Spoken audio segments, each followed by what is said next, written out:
హైదరాబాద్ లోనే the best gastroenterology hospital Ananya hospital Kukatpally. Appointment కై call చేయండి.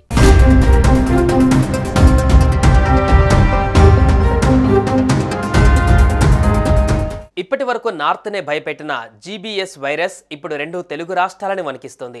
రోజు రోజుకి కేసులు పెరగడం ఆందోళనకి గురిచేస్తోంది. జీబీఎస్కు సంబంధించి జీజీహెచ్లో 4 రోజులలో ఏకంగా 7 కేసులు నమోదయ్యాయి. వీరిలో 2 డిశ్చార్జ్ అయి వెళ్ళిపోగా 2 పరిస్థితి విషమంగా ఉంది. వీరికి ఐసీయూలో ఉంచి చికిత్స అందిస్తున్నారు. జీబీఎస్ వైరస్తో తాజాగా ఏపీలో 10 ఏళ్ల బాలుడు మృతి చెందాడనే వార్త ఇప్పుడు తీవ్ర కలకలం రేపుతోంది.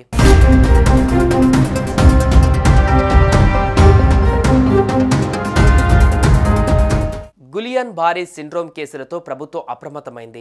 గులియన్ బారీ సిండ్రోమ్పై ప్రజలు భయపడవలసిన పని లేదని, 1,00,000 మందిలో 1 లేదా 2కే ఇది వస్తుందని వైద్యులు చెబుతున్నారు.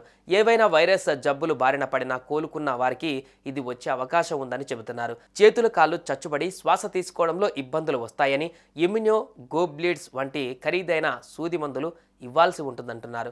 రోజుకు 5 చొప్పున 2 లేదా 3 రోజులు ఇంజెక్షన్లు చేయాలని, ప్రభుత్వ ఆసుపత్రుల్లో ఈ సూది మందు ఉండేలా ప్రభుత్వం చర్యలు తీసుకుందని పేర్కొన్నారు. ఈ సిండ్రోమ్ పైన ఇప్పటికే అధికారులతో చర్చించిన సీఎం చంద్రబాబు ఖర్చుకు రాజీ పడకుండా చికిత్స అందించాలని ఆదేశించారు.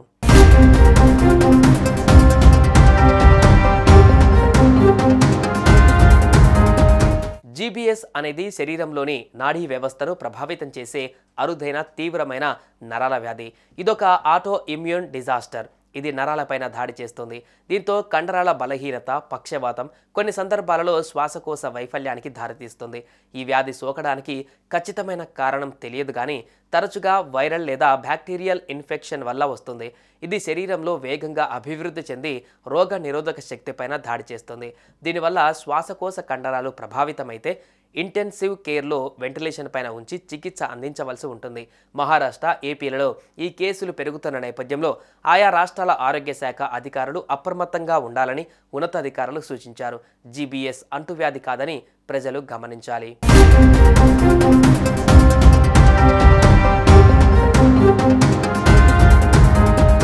జీబీఎస్ను ఆయా లక్షణాలను బట్టే అంచనా వేయవచ్చని నిపుణులు అంటున్నారు.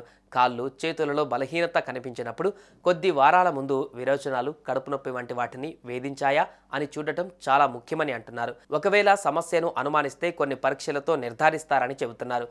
నర్వ్ కండక్షన్ పరీక్షల భాగంగా నాడుల మీద చర్మానికి ఎలక్ట్రోడలను అమర్చి స్వల్పంగా షాకిస్తారు. దీంతో నాడీ సంకేతాలు ఎంత వేగంగా ప్రసరిస్తున్నాయో తెలిస్తే సమస్య ఉంటే బయటపడుతుంది. ఎలక్ట్రోమయోగ్రఫీ ఇందులో కండరాలలోని సన్నటి ఎలక్ట్రోడ్లను జొప్పించి నాడుల పనితీరును గుర్తిస్తాయి. సిఎస్ఎఫ్ పరీక్ష వెన్నుపాము నుంచి సిఎఫ్సి తీసి చేసే పరీక్ష ఇది. మెదడువాపు వంటి సమస్యలలో మాదిరిగా కాకుండా గియే భరే సిండ్రోమ్ గల వారిలో ప్రోటీన్ మోతాదు ఎక్కువగా, తెల్ల రక్త కణాల సంఖ్య నార్మల్గా లేదా తక్కువగా ఉండటాన్ని బట్టి సమస్యను నిర్ధారిస్తారు.